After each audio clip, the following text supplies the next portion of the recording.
والعاقبة للمتقين والصلاة والسلام على من كان نبيا وآدم بين الماء والطين وعلى آله الطيبين الطاهرين وأصحابه وأزواجه وأولياء ملته أجمعين. أما بعد، قال الله تبارك وتعالى في الكلام المجيد والفرقان الحميد: أعوذ بالله من الشيطان الرجيم، بسم الله الرحمن الرحيم. يا أيها الرسول بلغ ما أنزل إليك من ربك. صدق الله العلي العظيم وصدق رسوله النبي الكريم، ونحن على ذلك لمن الشاهدين والشاكرين، والحمد لله رب العالمين. إن الله وملائكته يصلون على النبي يا أيها الذين آمنوا صلوا عليه وسلموا تسليما.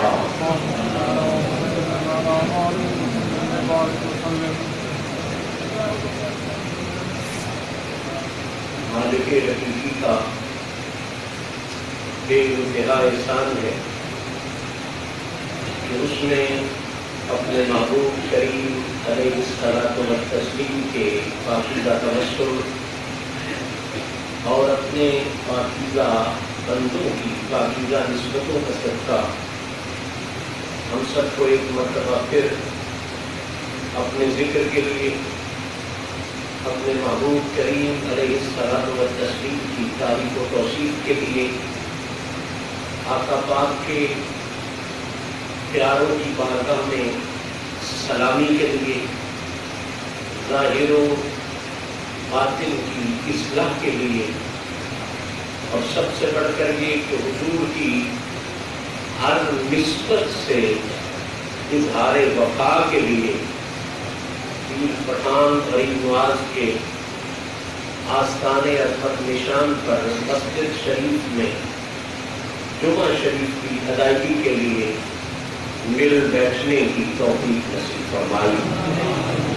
دعا رب العزت اپنے محبوب پاک کی عزتوں کا صدقہ اور اس آستان عظمت نشان آستانہ عالیہ کوثر شریف پر آرام فرما اور تشریف فرما تمام تر تقدس معاف رسولوں کا صدقہ ہم سب کو اس جہان میں بھی عزت نصیب فرمائے، اگلے جہان میں بھی عزت نصیب فرمائے. اور میں آپ سب بھائیوں کو اس دعا میں ضرور شریک کرنے کا شرف حاصل کروں گا کہ رب کریم اپنی شان کریمی کا صدقہ اور اپنے محبوب پاک کے بے مثل وسیلے اور حضور کے تصدق، یہ جو وبا پھیلی ہوئی ہے اور اس وبا کے حوالے سے جو خوف کی فضا پھیلی ہوئی ہے، میرا مالک اس وبا سے بھی اور اس خوف کی فضا سے بھی اپنی مخلوق کو نجات عطا فرمائے.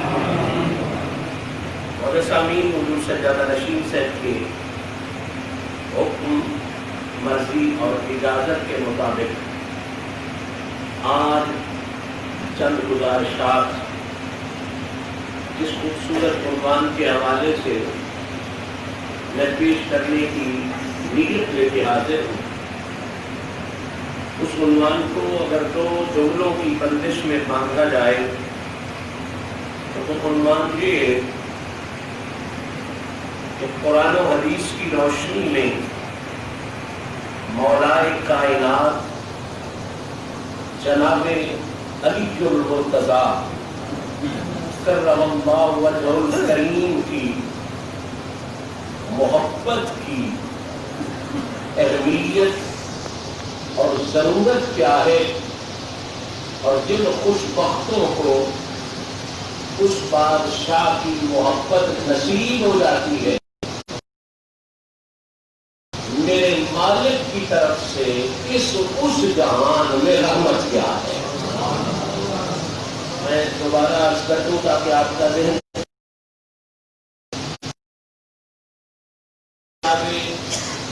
علی پاک کی محبت، آپ سے عشق، آپ سے پیار، اس کی اہمیت اور ضرورت کیا ہے، اور جنہیں یہ محبت نصیب ہو جاتی ہے ان کی پھر اس جہان میں عزت کیا ہے. اور یہ مضمون عرض کرنے کے لیے میں جو دائرہ کار منتخب کر رہا ہوں وہ دائرہ کار یہ ہے کہ جتنے لمحے میں اس مضمون کو آپ کی سماعتوں کی نقل کروں گا، علم پر میں کوئی نہیں، کریموں کے کرم پہ ہمیشہ بھروسہ ہے. میں کچھ نہ صحیح، میرا مقدر تو بڑا ہے، کیونکہ سرکار کی نالین پہ سر میرا کھڑا ہے. اور کیوں میری خطاؤں کی طرف دیکھ رہے ہو، اے جس کو میری لاج وہ لجپال بڑا ہے.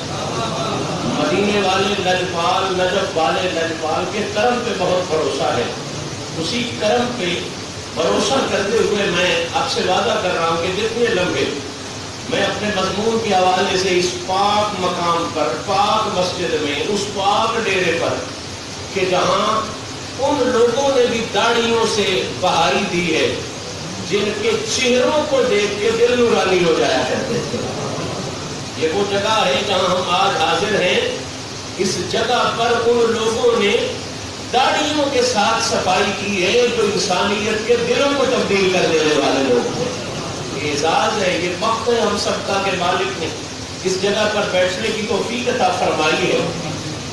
میں عرض کر رہا تھا کہ کریموں کے کرم پہ بھروسہ کرتے ہوئے میں اپنے مضمون کے حوالے سے دائرہ کار متعین کر رہا ہوں. محبت علی کی اہمیت اور کس سے یہ مل جائے اس کی عزت. اس پر میں جتنے لمحے آپ کے ساتھ گفتگو کروں گا، میرا وعدہ ہے میں کوئی کہانی نہیں سناؤں گا، کوئی مفروضہ اٹکل پچو یا لطیفہ نہیں سناؤں گا، کوئی حکایت نہیں سناؤں گا. علی کی محبت اور محبت والوں کی عزت پر جتنے لمحے میں نوکری پیش کروں گا، یا اللہ کا قرآن پیش کروں گا یا مدینے والے کی مقدس زبان پیش کروں گا. اب وقت چونکہ بہت مختصر ہے، مضمون اتنا وسیع ہے کہ صدیاں لگ جائیں پھر بھی مضمون کی تکمیل ہونے والی بات کوئی نہیں. اس لیے بغیر تمہید کے میں اپنی گفتگو کا آغاز کر رہا ہوں اس آیہ مبارکہ کو مینشن کرتے ہوئے جسے میں نے بطور سرنامہ کلام تلاوت کرنے کا شرف حاصل کیا. یہ آیہ مبارکہ سورہ مبارکہ مائدہ سے ہے، آیت نمبر 10 ہے، جس کے مختصر سے ابتدائی لفظوں کو میں نے تلاوت کرنے کا شرف حاصل کیا. ارشاد ربانی ہے، یا ایھا الرسول، اے میرے پیارے اور بے مثل رسول. میں نے یہ ترجمہ اپنے ذوق کی وجہ سے نہیں کیا، اپنی محبت کی وجہ سے نہیں کیا. اگر لوگ عربی لغت کے عناصر کو جاننے والے بیٹھے ہو تو ان سے پوچھوں گا کہ یا ایھا کے بعد جب الرسول آتا ہے تو پھر اس میں محبت کی بھی حد بیان ہو رہی ہوتی ہے، بے مثلیت کی بھی حد بیان ہو رہی ہے.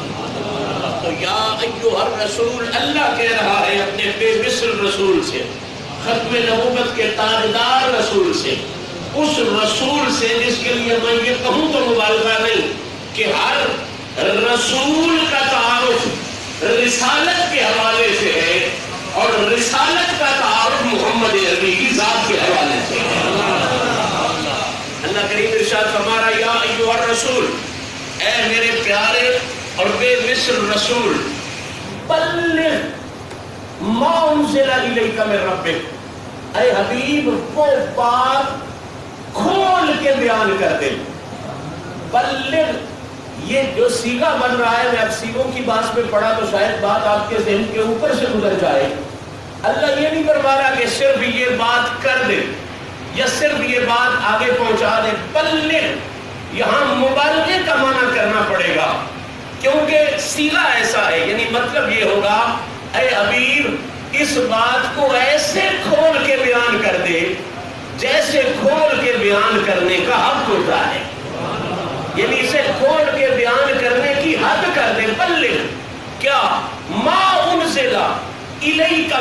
ربک، اے حبیب اس بات کو کھول کھول کے بیان کرنے کی حد کر دے جو خاص بات آپ کی طرف آپ کے رب نے نازل فرمائی ہوئی ہے۔ اب یہاں پہ دو تین نقطے رک کے سمجھنے والے ہیں۔ پہلی بات تو یہ ہے کہ یہ بات کوئی خاص ہے، دوسری بات یہ ہے کہ اس کا عام اعلان نہیں کرنا، بلکہ اس کو کھول کھول کے بیان کرنا ہے۔ بات خاص ہے، اعلان اس کا بھی خاص ہونا ہے، خصوصیت اس کو نصیب ہے۔ اب فوری طور پہ ذہن میں سوال آتا ہے کہ وہ کیا بات ہے جو ہے بھی خاص، اور اللہ کہہ رہا اسے کھول کھول کے بیان کرنا ہے، اسے صرف پہنچانا نہیں، پہنچانے کا حق ادا کر دینا ہے، کھول کے بیان کرنا ہے۔ تو میری زبان نہیں، تفسیر ثعلبی ہے، عبداللہ ابن مسعود ہے، سید المفسرین عبداللہ ابن عباس فرماتے ہیں وہ کون سی خاص بات ہے جس کو اللہ خاص بھی کہہ رہا ہے اور اس کو کھول کے بیان کرنے کا حکم بھی دے رہا ہے۔ فرماتے ہیں وہ کوئی اور خاص بات نہیں تھی، وہ بات یہ تھی کہ اے حبیب اس بات کو کھول کھول کے پوری کائنات تک پہنچا دو کہ جس طرح اللہ نے نبی کی محبت کو ساری امت پر فرض فرمایا ہے، اسی طرح اسی رب نے علی کی محبت کو بھی ساری امت پہ فرض فرمایا۔ نعرہ تکبیر، نعرہ رسالت، نعرہ رسالت، نعرہ حیدری، توجہ کے ساتھ یہ بات دل کو لگے۔ الحمدللہ میں چاہتا ہوں اس پیغام کو پوری طرح آپ تک پہنچا دوں۔ بلغ ما انزل الیک من ربک، سید المفسرین عبداللہ ابن عباس، اور کیا مقام ہے عبداللہ ابن مسعود کا علمی اعتبار سے اور فنی اعتبار سے، فرماتے ہیں وہ بات خاص کیا تھی؟ فرمایا وہ خاص بات یہ تھی کہ حبیب ان لوگوں کو پہنچانے کا حق ادا کر دو کہ جس طرح اس خدا نے محبت مصطفیٰ کو ساری امت کے لیے ضروری قرار دیا ہے، اسی طرح مصطفیٰ نے نہیں، اسی خدا نے محبت مرتضیٰ کو بھی ساری امت کے لیے لازمی اور ضروری قرار دیا۔ اور پھر چونکہ اللہ نے فرمایا تھا کہ اے حبیب اس کو صرف پہنچانا نہیں، بلکہ اس کے پہنچانے کا اہتمام کرنا ہے، کسی ایسے پہنچانا ہے جیسے اور کوئی بات نہیں پہنچائی، تو بلا شبہ جو لوگ احادیث مبارکہ سے تعلق رکھتے ہیں، قسم ہے رب الجلال کی، میرے نبی نے توحید و رسالت کے پیغام کے بعد اگر کسی پیغام کو سب سے زیادہ کھول کے پہنچانے کا اہتمام کیا ہے تو وہ کوئی اور پیغام نہیں، وہ حسنین کے بابا کی محبت کے پیغام ہوا۔ اور کیا اہتمام ہے، آپ نے بھی ماشاءاللہ اہتمام کیا، ہزاروں کی تعداد میں لوگ مسجد سلیمانی میں تشریف فرما ہیں، اور اس شریف پہ کثیر لوگ منع کرنے کے باوجود سائیں کے سطح پہ آ گئے۔ یہ سارے اہتمام خوبصورت ہیں، اب میں چاہتا ہوں یہ بلغ والا اہتمام میرے رسول نے کیسے کیا آپ کے ذہن میں آ جائے، مسئلے ہی ختم ہو جائیں۔ باقی جتنے بھی فرامین ہیں احکام دینی بہت اہم ہے سارے، لیکن کسی حکم کا پیغام میرے رسول نے پہنچایا، کوئی پیغام میرے رسول نے 100 صحابہ کے مجمع میں پہنچایا، کوئی پیغام میرے رسول نے 200 صحابہ کے مجمع میں پہنچایا، کوئی پیغام میرے رسول نے 1000 صحابہ کے مجمع میں پہنچایا، اور آگے حکم دیا کہ جو غائب ہیں ان تک تم پیغام پہنچا دو۔ میں کیسے لفظوں کے ساتھ اس پیغام کی اہمیت بیان کروں؟ توحید اور رسالت کے بعد، یہ فکرہ یاد رکھنا ہے، توحید اور رسالت کے بعد یہ واحد پیغام ولایت علی کا ہے، محبت علی کا ہے، جو میرے رسول نے 20-40 ہزار صحابہ میں نہیں بلکہ 1,24,000 صحابہ کے مجمع میں خود اپنی زبان سے بیان فرمایا۔ کیا منظر ہے، کیا اہتمام ہے۔ آپ مسجد آ رہے تھے تو آپ نے پہلے وضو کیا، آپ سے کوئی پوچھے بھی توسا شریف میں ویسے بھی پھرتے رہے تو وضو کیوں کر رہے ہو؟ آپ کہو گے یہ مسجد کا پروٹوکول ہے، اس کے لیے پاک ہونا ضروری ہے، وضو ہونا ضروری ہے تو آپ نے وضو کیا، یہ اہتمام تھا۔ اب دیکھو علی کی عزت کو بیان کرنے کے لیے میرے رسول نے کیا اہتمام کروایا۔ سب سے پہلے تو میرے رسول نے چنے ہی وہ جو صحابی تھے۔ یاد رکھیں ہم مسلک اہل محبت سے تعلق رکھتے ہیں، ہمارا مشرب یہ ہے جس طرف چشم محمد کے اشارے ہو گئے، جتنے ذرے سامنے آئے ستارے ہو گئے۔ حضور کے سارے صحابہ میں مثل و بے مثال، کوئی ولی، کوئی غوث، کوئی قطب، کوئی ابدال نبی کے وفادار صحابہ کا مقابلہ نہیں کر سکتا۔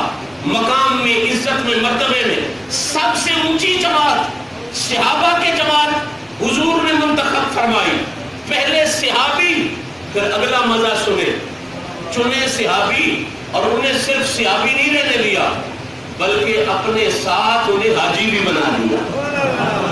حج پہ لے گئے میرے نبی کریم صلی اللہ علیہ وسلم، اور تیرے میرے جیسا نکما گنہگار بندہ، اس بد نصیب عبد الرحمن سدیس جو نجمی امام ہے، اس کے ساتھ حج کے اجتماع میں شریک ہو جائے تو حدیث کی روشنی میں یقین کرنا ضروری ہے کہ یہ نجمی بھی اگر حج کا خطبہ دے رہا ہو تب بھی کوئی مسلمان اس حج والی جگہ پہ پہنچ جائے اس کے پچھلے معاف ہو جاتے ہیں، ستھرا ہو جاتا ہے۔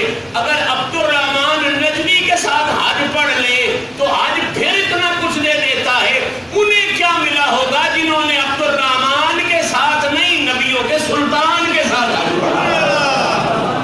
پہلے صحابی، پھر حاجی، حج کرا کے واپس لوٹ آیا، اور پھر بھی یہ پروٹوکول نہیں، اس سے بھی اگلا پروٹوکول، کہا نماز کا وقت ہے وضو کرو۔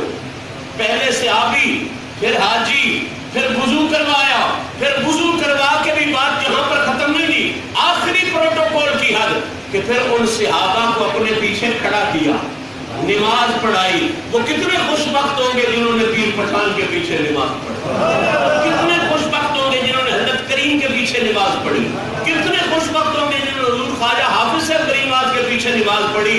ذرا اندازہ کرو لفظ چھوٹے ہو گئے ہیں، جنہوں نے پیر پٹھان کے پیچھے نماز پڑھی ہے وہ اتنے اونچے ہیں تو جنہوں نے نبیوں کے سلطان کے پیچھے نماز پڑھی۔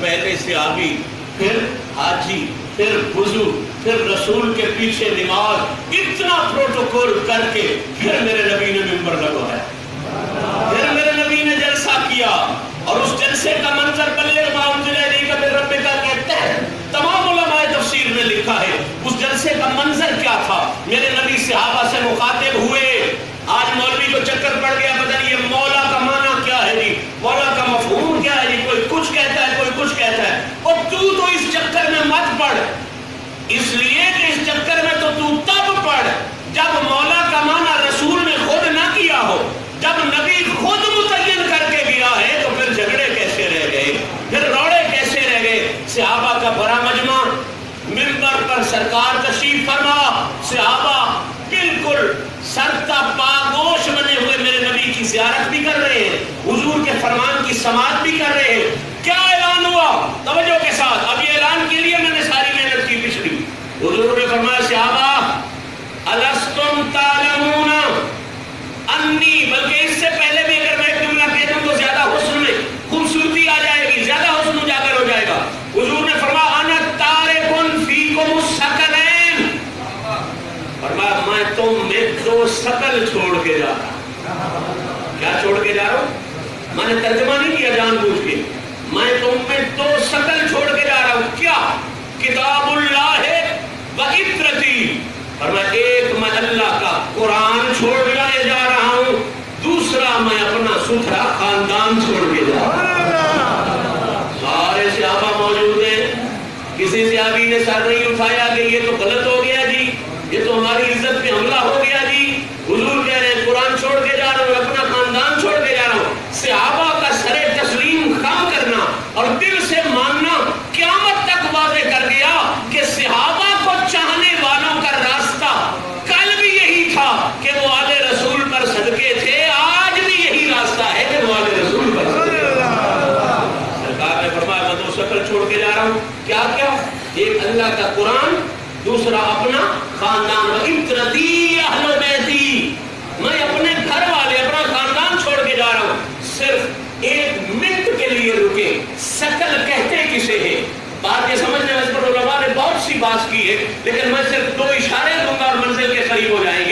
شکل کہتے کسے ہیں؟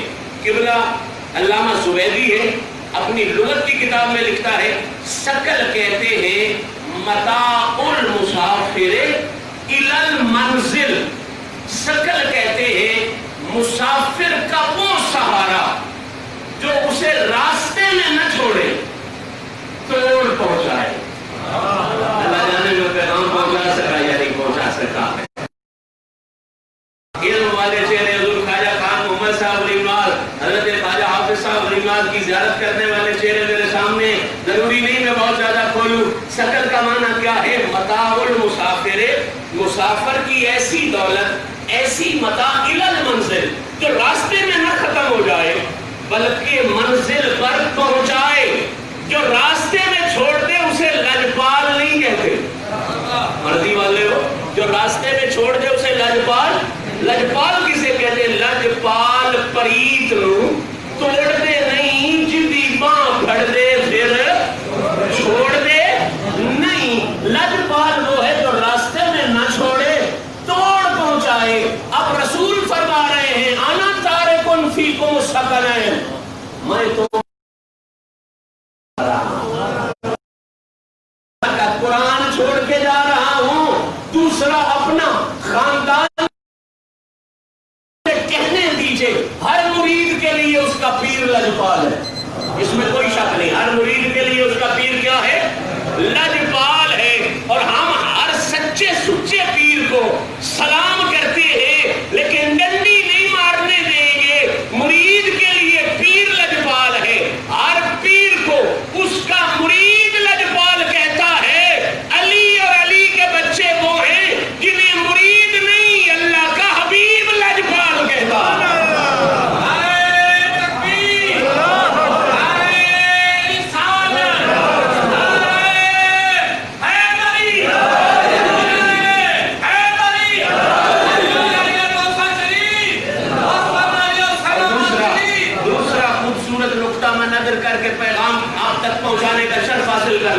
شکل کا یہ معنی تھا جو لغت میں بیان کیا، اب شکل کا وہ معنی سنیں جو اللہ کے قرآن نے بیان کیا۔ قرآن نے بھی شکل کا معنی بیان کیا، 30واں پارہ ہے، فرمایا وَأَخْرَجَتِ الْأَرْضُ أَثْقَالَهَا، قیامت جب آئے گی نا تو کیا ہوگا؟ زمین اپنے خزانے اگل دے گی۔ شکل کا معنی خزانہ قرآن نے کیا، أثْقَالَهَا، اپنے خزانے باہر نکال دے گی۔ یہ معنی بھی کر تو حدیث کا حسن اور اجاگر ہو جاتا ہے۔ حضور فرما رہے ہیں دنیا والوں میں جا رہا ہوں، پردہ کر رہا ہوں، لیکن میں اپنے بعد دو خزانے چھوڑ کے جا رہا ہوں، دو خزانے چھوڑ کے جا رہا ہوں۔ کیا کیا؟ ایک اللہ کا قرآن خزانہ، دوسرا رسول اللہ کا خاندان خزانہ۔ یہی تو سمجھانا چاہتا ہوں۔ وہ دنیا والوں امیر وہ نہیں جس کے پاس گاڑی بڑی ہے، امیر وہ نہیں جس کے پاس سونا بڑا ہے، امیر وہ نہیں جس کے پاس کوٹھی بڑی ہے۔ اصلی خزانے والا امیر وہ ہے جسے قرآن کا تعلق بھی نصیب ہے، محمد کے خاندان کا تعلق بھی نصیب ہے۔ اسی لیے تو کسی پیار والے نے کہا تھا نا کہ کریم رب دے کریم جانی ہوں، سب تو پیارا علی علی ہے۔ وہ بختوں والے نے لوگ کو جنہاں دا نعرہ علی علی ہے، اور زمانے بھر تو امیر ہاں میں، زمانے بھر تو امیر ہاں میں، کیوں گٹی گٹی کوٹھی گٹی لائف تک عمارت نہ تعلق ہی کوئی نہیں، زمانے بھر تو امیر ہاں میں، علی دے دادا فقیر ہاں میں، زمانے بھر تو امیر ہاں میں، علی دے دادا فقیر ہاں میں، مہدریاں میرا حوالہ علی علی۔ بڑے بڑے امیروں کے دروازے وبا میں بند ہو جاتے ہیں، اور کھانا نہیں مل سکتا جی، پانی نہیں تمہیں مل سکتا، لیکن علی کے فقیر کے جس ڈیرے پہ بھی چلے جاؤ، وہ اجمیر کا ڈیرا ہو، وہ دلی والے کا ڈیرا ہو، وہ مہار شریف ہو، وہ توسا پاک ہو، علی کا فقیر جہاں بھی بیٹھا ہے لنگر بانٹ رہا ہے، اور تمہیں کمی نہیں ہوتی، تم بانٹے جا رہے ہو، تو جواب یہی ہے زبانیں بھر تو امیر ہاں میں، علی دے دادا فقیر ہاں میں۔ حضور نے فرمایا میں دو شکل چھوڑ کے جا رہا ہوں، ایک کتاب ہے، دوسرا میرا خاندان ہے۔ ان کی ایک صفت خاص یہ ہے کہ دونوں جدا نہیں ہوں گے اس وقت تک، یہ حوض کوثر پر میرے پاس دونوں اکٹھے آئیں گے اور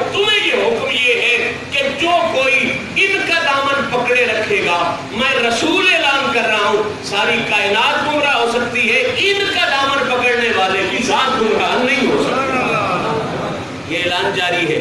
اور حضور نے کیا ارشاد فرمایا؟ سرکار نے صحابہ کو مخاطب کر کے ارشاد فرمایا الستم تعلمون انی اولا بالمؤمنین من انفسہم. سارے صحابہ پورے جسم ہمہ تن گوش. حضور نے اعلان کیا فرمایا الستم تعلمون، او میرے پیارے صحابہ تم جانتے نہیں ہو انی اولا بالمؤمنین من انفسہم کہ میں مومنوں کو ان کی جانوں سے بھی زیادہ اولا ہوں. میں آپ سے کہلواؤں گا کہ میں مومنوں کو ان کی جانوں سے بھی زیادہ اولا. 3 دفعہ کہیں کیا؟ رسول اللہ فرمایا اولا بالمؤمنین، کیا ہوں؟ اولا. پھر کہہ لیجئے کیا ہوں؟ اولا. میں نے جان بوجھ کے کہلوایا. آپ کے ذہن میں مولا کا معنی رکھنے کے لیے اولا کا معنی سمجھانا ضروری ہے، ورنہ مولا کی سمجھ ہی نہیں آتی. مولا اولا سے ہی تو نکلا ہے. جب تک اولا سمجھ میں نہیں آئے گا تمہیں مولا بھی سمجھ میں نہیں آئے گا. حضور فرما رہے ہیں اے صحابہ میں مومنوں کو ان کی جانوں سے زیادہ اولا ہوں. سب صحابہ نے کہا یا رسول اللہ بالکل آپ اولا ہے. کیا ہے؟ اولا ہے. ترجمہ کر دوں تاکہ آپ کے ذہن پر بوجھ نہ بنے. اولا کے 3 بڑے معنی اس مقام پر علماء تفسیر نے لکھے ہیں. پہلا معنی اولا بمعنی اقرب، دوسرا معنی اولا بمعنی احب، تیسرا معنی اولا بمعنی املک. ترجمہ کر دیتا ہوں. یعنی نبی اولا بمعنی اقرب ہو تو اس کا مطلب یہ ہے صحابہ میں مومنوں کو ان کی جانوں سے بھی زیادہ قریب ہوں. مومنوں کو ان کی جانوں سے بھی زیادہ جاننے میں اتنی قریب نہیں جتنا محمد میں قریب ہے. یہی وجہ ہے کہ وہ یہاں بیٹھ کے یا رسول اللہ کہتے ہوئے یہ نہیں سمجھتے کہ رسول دور ہے. وہ جانتے ہیں ہماری جان بھی اتنی قریب نہیں جتنا نبیوں کا سلطان ہمارے قریب ہے. اولا کا پہلا معنی ہو گیا اقرب، جانوں سے بھی زیادہ قریب. دوسرا معنی ہے احب، جانوں سے بھی زیادہ پیارا، جانوں سے بھی زیادہ پیارا. تیسرا معنی املک کہ وہ مومن اپنی جانوں کے خود اتنے مالک نہیں جتنا ان کی جانوں کا رسول مالک ہے. جتنا ان کی جانوں کا. بس میں یہ پیغام پہنچا گیا، میرا مقصد حل ہو گیا. میں محبت علی کا جو پیغام رسول اللہ نے دیا ہے اس کو میں کھول کے پہنچا گیا. اولا کے 3 معنی، اولا بمعنی اقرب، اولا بمعنی احب، اولا بمعنی املک. اقرب کا معنی کہ میں جانوں سے زیادہ قریب ہوں، احب کا معنی کہ میں جانوں سے زیادہ پیارا ہوں، املک کا معنی کہ میں جانوں کا زیادہ مالک ہوں. یہ اعلان میرے رسول نے کیا میں تمہیں اولا نہیں ہوں.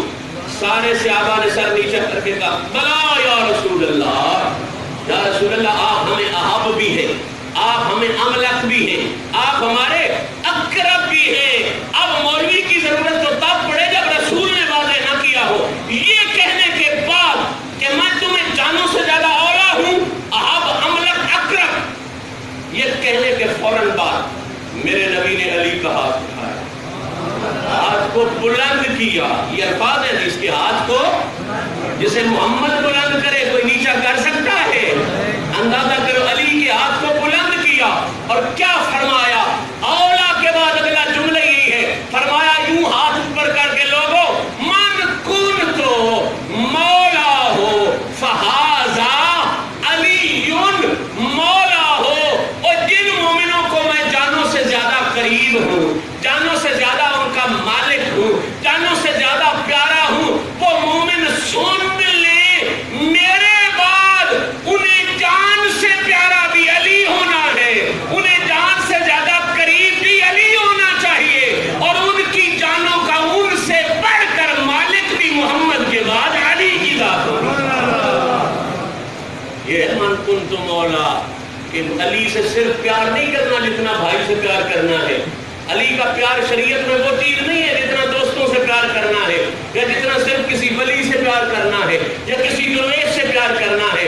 علی سے پیار کرنے کا لیول نبی اور قرآن نے یہ متعین کیا ہے کہ ایسا پیار کرنا ہے.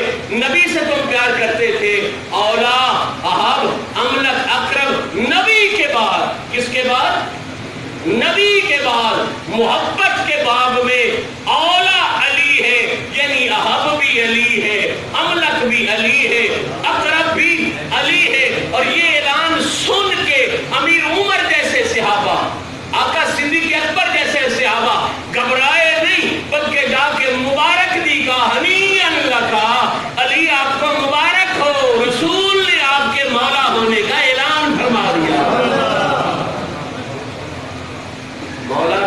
صرف نعرہ لگانا نہیں، علی مولا بھنگ پی کے کہہ دیا، چرس پی کے کہہ دیا، نا مولا کا مطلب یہ ہے زندگی بھر میں جس لمحے پر محبتوں کا مقابلہ آئے، عقیدتوں کا مقابلہ آئے، کیفیتوں کا مقابلہ آئے، تو اپنی جان سے اتنا پیار نہ کرے جتنا علی پاک کی ذات سے پیار ہے۔ تجھے جان سے پیارا علی ہونا چاہیے، جان کے قریب علی ہونا چاہیے، تیری جان کا مالک محمد کے بعد علی ہونا چاہیے۔ اب حضور نے اس کے بعد ایک دعا فرمائی، میرے پاس شاید اسی دعا کے الفاظ کا وقت ہے، اس سے زیادہ وقت نہیں ہے۔ سرکار نے جو دعا فرمائی وہ سن لیں۔ جب سرکار نے کہا نا جو مجھے مولا سمجھتا ہے میرے بعد علی کو مولا سمجھے، جیسا رشتہ میرے ساتھ ہے میرے بعد وہ علی کے ساتھ سمجھے۔ اور سرکار نے جو دعا کی وہ دعا ذرا سن لیں، اپنے وقت بھی جاگتے ہیں، آپ کے وقت بھی جاگتے ہیں۔ سرکار نے دعا مانگی، یہ اعلان کرنے کے بعد کہا اللہم والے من والہ وآل من آدہ۔ جانتے ہو رسول کی دعا کی شان کیا ہوتی ہے؟ ایک پٹھان دعا کرے نظام تبدیل ہو جاتا ہے، قبلہ عالم دعا کرے سسٹم تبدیل ہو جاتا ہے۔ جب سرور عالم دعا کرے اجابت نے جھک کر گلے سے لگایا، پڑی ناز سے جب دعائے محمد، میرے نبی کے مقدس ہاتھ اوپر اٹھے اور حضور نے دعا کیا کی؟ کہا یا اللہ میں دعا مانگتا ہوں آج کے بعد جو علی کا دشمن ہو میرا مالک تو بھی آدم نادا ہو، تو بھی اس کا دشمن بن جا، اور جو علی سے پیار کرنے والا ہو میرا رب تو بھی اس بندے سے پیار کرنے والا ہو۔ میں مبارکباد عرض کروں گا آپ سب کو، اپنے سمیت ہم بہت نکمے ہیں، اعمال کے حوالے سے ہم عذاب کے مستحق ہیں، غلاظتوں کے حوالے سے سزا کے مستحق ہیں، لیکن یہ جو نام علی محبت سے لیتے ہیں اس کی وجہ سے دلیل ہمیں مل گئی ہے، کیونکہ نام پیار سے وہی لیتا ہے جسے پیار نصیب ہوتا ہے۔ دشمنوں کا نام لینا بندے کو وارا نہیں ہوتا۔ اذا حب شیئا اکثر ذکرہ، جب تمہیں کسی کے ساتھ پیار ہوتا ہے تب بھی تم ذکر کرتے ہو۔ یہ ذکر علی، یہ محبت علی، یہ عشق علی ایسی ہے، ایسی چیز ہے کہ جو ہم جیسے غلیظ جو سزا کے مستحق ہیں، یہ ذکر ہمیں محمد کی دعا کا مستحق بنا دیتا ہے۔ ہم جیسے جو گناہگار ہیں، جو گندے ہیں، جن سے دوری بڑی ضروری ہے، جب یہ ذکر علی محبت علی نصیب ہوتی ہے تو رب تعالیٰ اپنا قرب عطا کر دیتا ہے، محبوبیت عطا کر دیتا ہے۔ یہی وجہ ہے، چیلنج ہے میرا، سیدنا ابو بکر صدیق پاک سے لے کے امیر عمر پاک سے لے کے ارے پوری کائنات کے جو اللہ کے پیارے ہیں، مجھے کوئی ایک ایسا دکھاؤ جس کے سینے میں علی کی محبت کا ڈیرا نہ ہو، کوئی ایسا دکھاؤ، اس لیے کہ یہ ڈیرا بڑا ضروری ہے۔ اسی کے ساتھ ہی تو اللہ نے اپنی محبوبیت کو مشروط کر رکھا ہے۔ آخری جملہ اور گفتگو مکمل، اللہ محبت اس سے کرتا ہے جو علی سے پیار کرتا ہے۔ اور اگلا جملہ ڈاٹا بڑا ہے لیکن سمجھ لو ڈاٹا بھی سب جانا ضروری ہے تاکہ مسئلے میں بندہ خراب نہ ہو جائے۔ حضور نے فرمایا لا ینال شفاعتی الا بحب علی ابن ابی طالب۔ بڑے سے بڑے گناہگار کو اگر سہارا ہے نا تو حضور کی شفاعت پر ہے نا، حضور کی جتنے بھی گندے ہیں سونے تیری شفاعت کو پڑتی ہے، لیکن یاد رکھو حضور کہتے ہیں جتنا بھی گندا ہو میری شفاعت لأہل الکبائر موجود ہے، لیکن اگر علی کا بغض رکھتا ہے، اگر علی سے سڑتا ہے جلتا ہے تو لا ینال شفاعتی، میری شفاعت بھی تیرا کوئی فائدہ نہیں ہے، میری شفاعت تجھ تک پہنچے گی نہیں، جس تک پہنچے گی اس کا جو فائدہ کرے گی۔ لا ینال شفاعتی، حضور نے فرمایا میری شفاعت کی بھی شرط یہ ہے کہ اسے ہی نصیب ہوتی ہے جسے محبت علی نصیب ہوتی ہے۔ اللہ کریم میری اور آپ کی حاضری کو شرف قبولیت عطا فرمائے۔ ملتے رہیں گے، سائیوں کے ترانے پڑھتے رہیں گے، سائیں قبول فرمائیں۔ آخر دعوانا الحمدللہ۔